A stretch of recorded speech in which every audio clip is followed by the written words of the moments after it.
Welcome back, everybody. Today we're going over the Benelli SuperNova Tactical shotgun. Now, the Nova and the SuperNova line from Benelli is their pump shotguns that are available in a number of different configurations, both from the tactical type setup that we have here to the hunting type setup to the skeet and trap type setups that they offer. So something different. Available for all different types of shooters out there. Of course, here on the channel, we tend to work with mostly self-defense guns, some other ones thrown in from time to time. So that's what we're going to be focusing on for this review and this particular model. So we'll do a little bit more shooting and then get into some of the details of this gun, what you see here, some of the pros of it and some of the cons of it, because certainly there are both.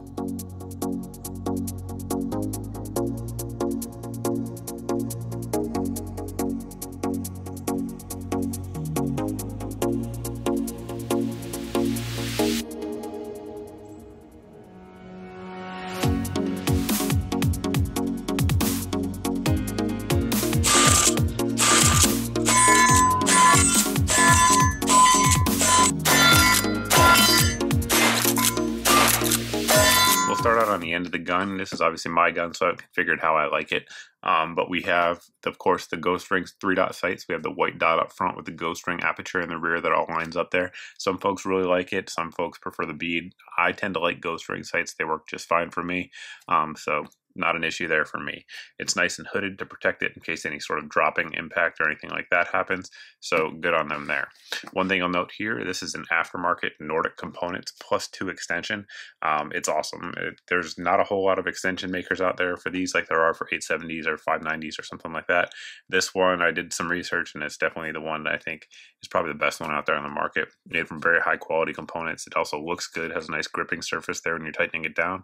And it comes with a clamp and the optional rail on there for adding the light. With the forend that we have, which we'll get to here in a second, there's not a lot of options for that, so this really is a pretty good setup there if you choose to do that. And it gives you 6+1 capability instead of the 4+1, which is the factory. So some folks out there are reporting that certain shells will give you 7+1, but all the 2 3/4 that we've used here have been 6+1 with this extension for what it's worth. Now we need to get into the forend. There's some pros and cons of this forend. First, the pro of it is that it's very ergonomic. It fits well in the hand. It's nice and wide, has good gripping surface on there. So really, you're going to grab it and it enables you to run the pump hard, which is exactly how it's designed. The con of it, there's a couple of them. One of them we're going to show you here in a second. But one interesting thing about it is this little button here on the bottom. And this button, I believe, is actually why I don't think there's aftermarket forends for it. It's kind of a complex little issue there. So what it's designed to do is when you're running the action, say you fire around or you hit the release, your next round is going to come up and go in the chamber, right?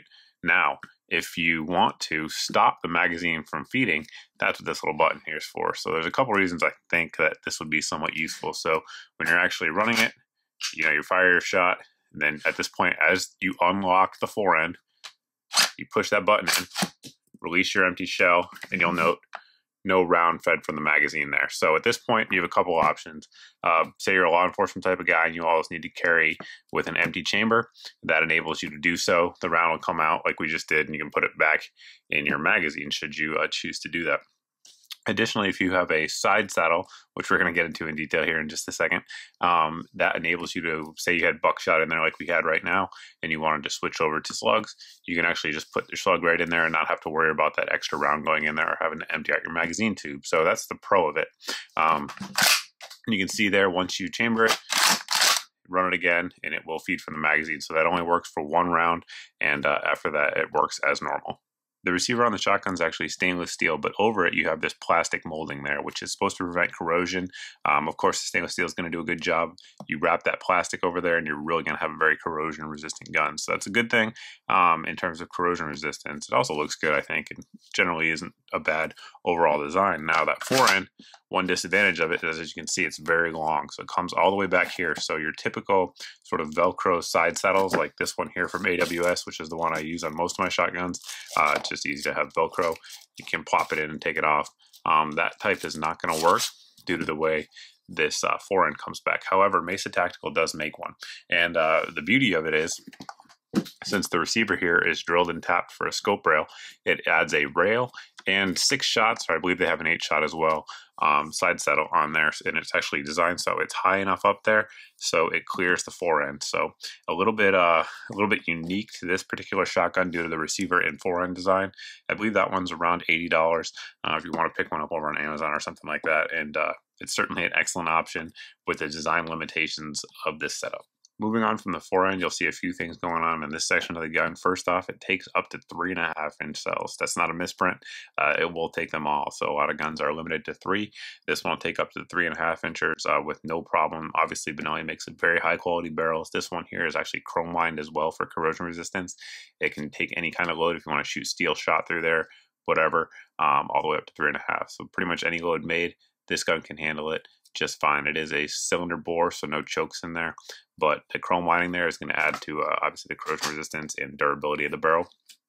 When we unlock the action there, you'll note as I do that, if I can do it slowly here, that bolt is actually rotating. So it's a 2-lug system, rotating bolt, and it rotates back in to lock into place, and as it unlocks, it rotates out.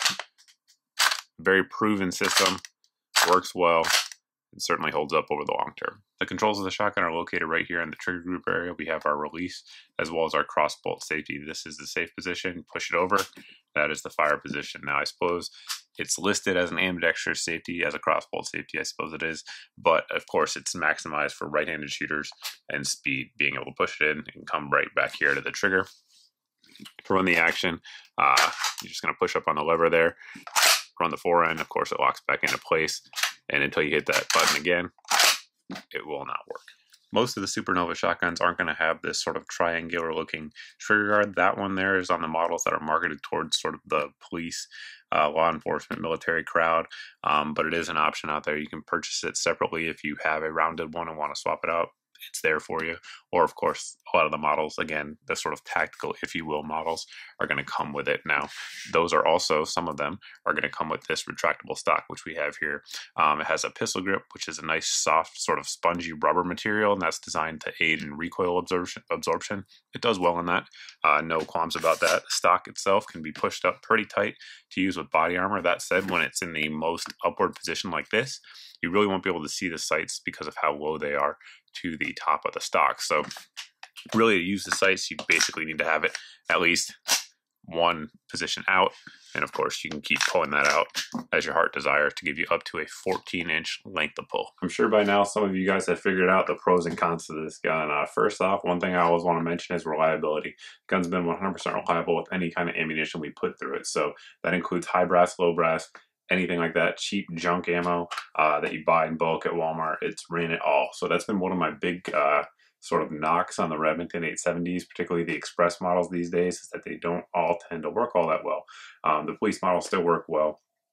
Mossbergs are great, of course, but some of those really in the price range that this gun comes in at, really the express models are sort of suffering some quality control issues. And I can tell you what, everything I've read online about these shows no evidence of that. My personal experience with it shows no evidence of that at all. The gun is built extremely well. The action's super smooth out of the box. Of course, now we have a lot more rounds through it, and it's still super smooth, even smoother, in fact.